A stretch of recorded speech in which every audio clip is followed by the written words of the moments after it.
अस्सलाम वालेकुम dare viewers, कैसे हैं आप? उम्मीद है कि आप बिल्कुल खैर वाफियत से होंगे।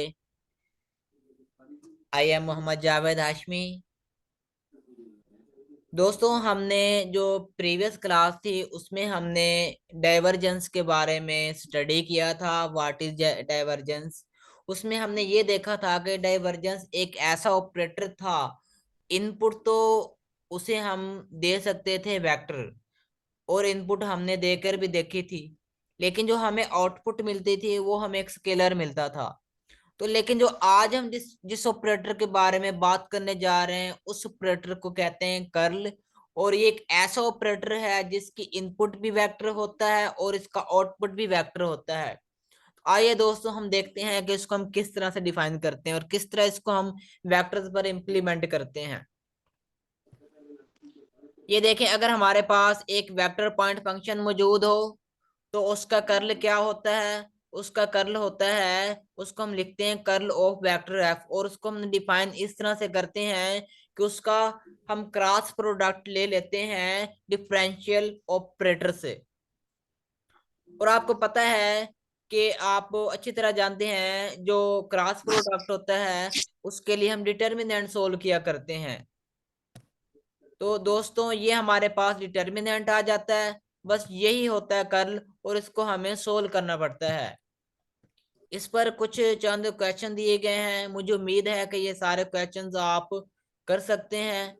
ये आप कर लेंगे। बस इसका सिंपल कर्ल कर्ल मालूम करना है। और आते हैं एक्सरसाइज पर, तो इसका भी आप कर्ल फाइंड कर लेंगे, इसका भी आप कर लेंगे। कर्ल जस्ट ये है कि हम जो हमें वेक्टर फील्ड दिया गया होगा उसका हमने क्रॉस प्रोडक्ट लेना है डिफरेंशियल ऑपरेटर से। अब ये देखिए, हमें एक और यहाँ पर फंक्शन दिया गया थर्ड क्वेश्चन में, और कहते हैं इसका कर्ल मालूम करो। तो वही बात हुई कि हमने इसका क्रॉस प्रोडक्ट लिया डिफरेंशियल ऑपरेटर से, और हमें कर्ल की वैल्यू मिल गई। इसी तरह हम इस क्वेश्चन में भी कर सकते हैं। हर एक क्वेश्चन जो दिया गया है वो कर्ल के बारे में दिया गया है यहाँ पर। अब यहाँ पर मेन रिजल्ट्स की बात करते हैं। दोस्तों, अगर हमारे पास एक पोजीशन वेक्टर मौजूद हो हमारे फ्रेम फ्रेम ऑफ रेफरेंस में, तो एक हमारे पास क्या कहते हैं कि कांस्टेंट वेक्टर ए मौजूद हो, तो अगर हम क्या करें कि हम क्रॉस प्रोडक्ट ले लें कांस्टेंट वेक्टर और पोजीशन वेक्टर का, और फिर हम उसका क्या कर लें, कर्ल ले लें, तो वो हमेशा टू इंटू वेक्टर जो कांस्टेंट होगा उसके इक्वल होगा। ये मेन रिजल्ट है, इसका प्रूफ करने की जरूरत नहीं। इसको आपने सिर्फ और सिर्फ इसको याद करना, एक बार आपने वैसे प्रूफ देख लेना है। ज्यादा कोशिश ज्यादा मेहनत करने की जरूरत नहीं है, बस एक बार देख लेना हो क्या रहा है। अब वो यहाँ पर है कि ये अब इम्पोर्टेंट क्वेश्चन है। देखें कि यहाँ पर गिवन वेक्टर फील्ड हमें ये है, और फिर कहते हैं कि वेरीफाई करो कि इसका कर्ल जो एफ का है वो बराबर जीरो के आ रहा है। हम वेरीफाई कर लेते हैं। ये देखें, कर्ल हमने निकाला है कि इसको कैलकुलेशन करने के बाद जो हमें कर्ल की एफ की वैल्यू मिली वो जीरो मिली है। लेकिन इसका सेकंड पार्ट भी है। सेकंड पार्ट में वो ये कह रहे हैं कि अगर हमारे पास कोई वेक्टर फील्ड फाई हो, उसका ग्रेडियंट लें। अगर उसका ग्रेडियंट इस दिए गए वेक्टर के इक्वल आता है तो वो हमें फिर वो वेक्टर फील्ड मालूम कर दो वो उसकी वैल्यू क्या थी। दोबारा सुनिए।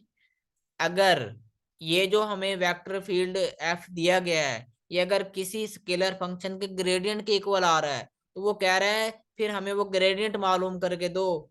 वो हमें स्केलर फील्ड मालूम करके दो पाई जो थी।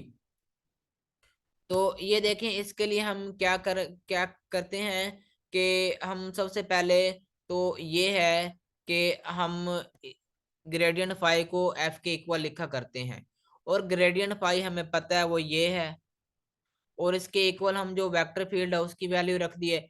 अब हमने क्या करना है? अब हमने ये करना है कि दोनों तरफ हमने आई हैट, फिर जे हैट, फिर के हैट, इसके जो कोएफिशिएंट्स हैं उनको हमने कंपेयर कर लेना है। तो जैसे ही आप इसके कोएफिशिएंट्स को क्या करेंगे, कंपेयर करेंगे, तो आपके पास ये वाली टर्म आ जाएगी, ये वाली टर्म आ जाएगी, ये वाली टर्म आ जाएगी। और फिर हमें पता है टोटल डिफरेंशियल का फार्मूला हमें मालूम है। अगर थ्री हमारे पास वेरिएबल्स हों, पैरामीटर हों, तो ये देखें, अब हम अगर यहाँ पर ये वाली वैल्यू, ये वाली वैल्यू, ये वाली वैल्यू अगर हम यहाँ पर फिट कर दें इन जगहों पर, तो हमारे पास कुछ इस तरह से रिजल्ट आ जाएगा ये। फिर अगर हम दोनों तरफ से इंटीग्रेशन अप्लाई कर दें, तो हम दोनों तरफ से दोस्तों देखें हम इंटीग्रेट कर रहे हैं, इंटीग्रेट करने के बाद हमें ये रिजल्ट मिल जाएगा जो कि हमारा फंक्शन फाई होगा। This is the scalar field, required scalar field, के जो हमें रिजल्ट क्या दे रही है, जो हमें रिजल्ट ये वाला दे रही थी, वो हमने स्केलर फील्ड मालूम कर ली है। अब ये देखें, अब यहाँ पर कुछ मेन रिजल्ट्स हैं। अगर हमारे पास एक पोजीशन वेक्टर हो और दो हमारे पास कांस्टेंट वेक्टर्स मौजूद हो ए और बी, तो फिर ये वाला रिजल्ट है और ये वाला रिजल्ट है। ये रिजल्ट्स आपने जस्ट क्या करने हैं, याद करने हैं। ये रिजल्ट्स इसलिए याद करने हैं कि आपके क्वेश्चन पेपर में कुछ ऐसी प्रॉब्लम्स आ सकती हैं, आपको इन फ्यूचर ऐसी प्रॉब्लम्स आ सकती हैं जिनको हम शॉर्टकट कर शॉर्ट हो सकता है कि हमारे पास कुछ ऐसी प्रॉब्लम इस तरह से हमने सोल्व करना हो, तो हम ये वाला शॉर्टकट अपना सकते हैं क्योंकि ये इसके इक्वल है। इसलिए आप लोगों ने इन रिजल्ट्स को याद जरूर रखना है। इनको बस आपने क्या करना है, इनको याद कर लेना है।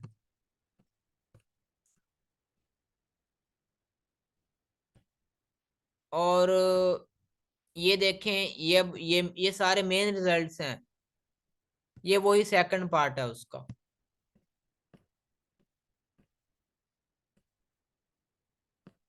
अब ये देखें, हमें एक वेक्टर फील्ड दी गई है और फिर कहते हैं वेरीफाई करो कि इसका कर्ल जो है एफ का वो बराबर 0 के है, और फिर वेरीफाई करो कि gradient F is equal to the that given vector field F, जबकि ये जो फाई है वो मालूम करो वो क्या था। ये प्रीवियस क्वेश्चन वाली चीज है, ये आप आराम से कर सकते हैं।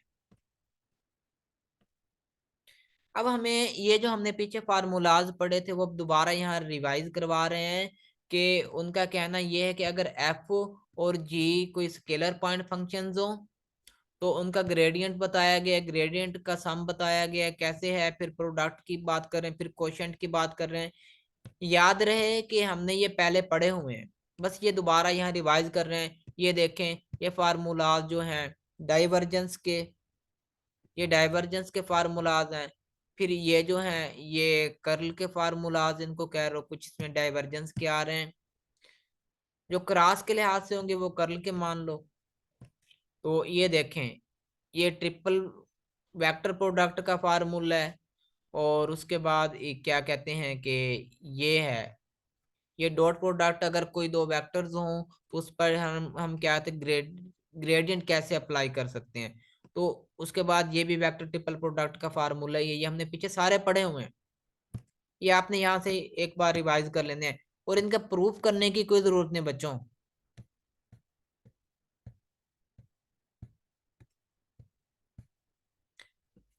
एक बार आपने ये देखना जरूर है।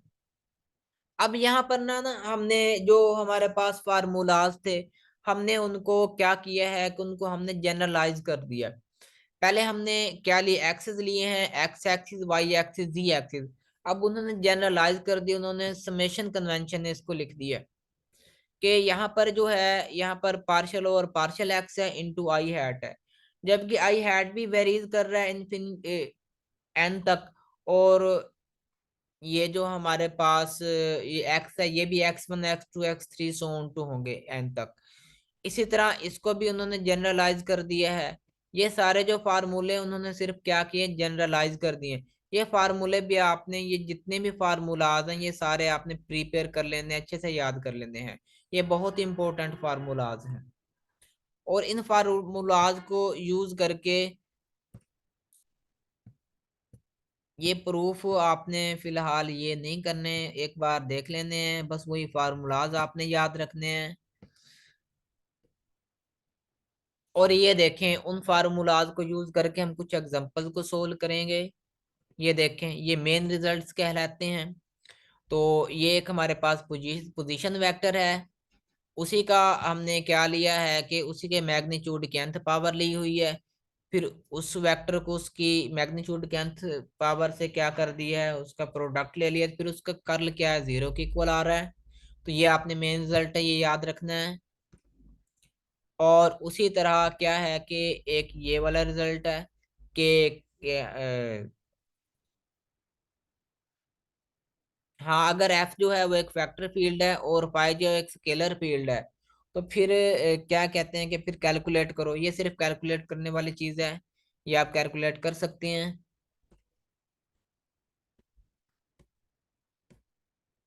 हाँ दोस्तों, आप ये कैलकुलेट कर सकते हैं। और उसके बाद एक्सरसाइज है।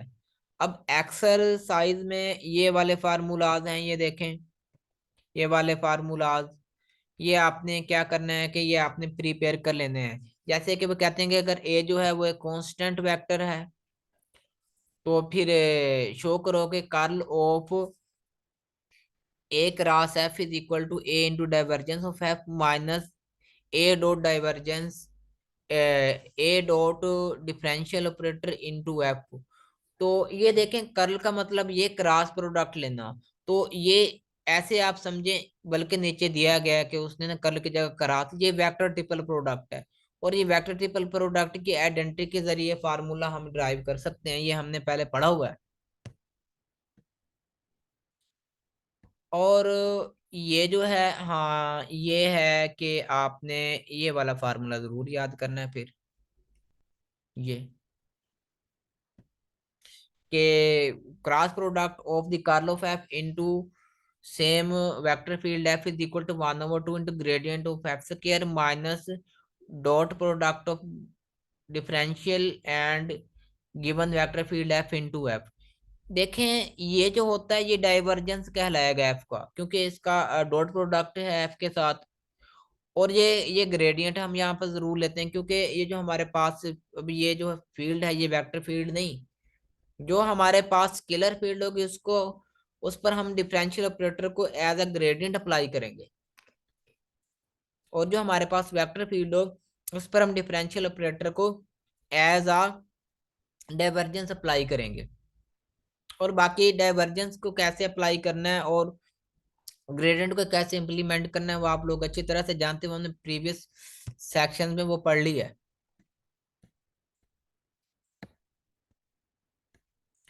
और ये देखें कुछ, ये है कि एफ और जी, ये टू हमारे पास वेक्टर पॉइंट फंक्शंस हैं। तो फिर कहते हैं gradient of the dot product of two vector point functions is equal to G G G cross cross product of curl of F with G plus cross product of curl of G with F plus that result mean that के divergence of G into F plus divergence of F into G. ये main results हैं, ये आपको prepare होने चाहिए, क्योंकि ये problems को सोल्व करने में बहुत आसानी हमें फराहम करते हैं। तो ये आप लोगों को याद होने चाहिए ये देखें, एक हमारे पास पोजीशन वेक्टर है, एक हमारे पास कांस्टेंट वेक्टर है। तो कहते हैं gradient of the dot product of that position vector and that given constant vector is exactly equal to the given same vector and the curl of the cross product of vector A in with the gradient of 1 over r plus gradient of the dot product of vector A and gradient of 1 over r is equal to 0 and divergence of the cross product of A and gradient of 1 over r is equal to 0। ये आप लोगों ने बस main results हैं, ये आप लोगों ने याद कर लेने हैं बस। और ये वाला रिजल्ट बल्कि ये पहले दिया गया है। I think this is the end of our lecture। उसके बाद ये वाला आपने, या फिर यूं इसको लिख सकते हैं, ये वही वेक्टर ट्रिपल प्रोडक्ट हुआ। तो ये आप लोगों ने ये याद रखना है। और ये वाला जो है ये बहुत अहम रिजल्ट है, ये आप लोगों ने जरूर याद रखना है। ये पेपर के पॉइंट ऑफ लिहाज से बहुत इंपॉर्टेंट रहेगा इंशाल्लाह।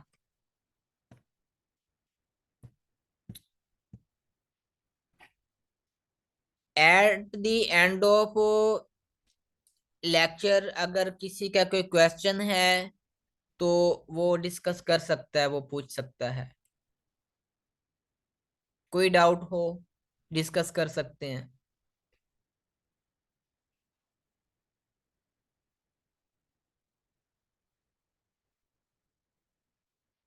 ओके, चलो ठीक है। बच्चों, आप इस जो आज का लेक्चर है इसको भी अच्छी तरह से प्रिपेयर करें, और जो प्रीवियस लेक्चर थे उनको भी रिवाइज करें। और क्या है कि जो आपका टेस्ट है उसके लिए आप अच्छी तरह से रेडी रहें। तो इंशाल्लाह ताला हम मिलते हैं नेक्स्ट लेक्चर में। तब तक के लिए अल्लाह हाफिज।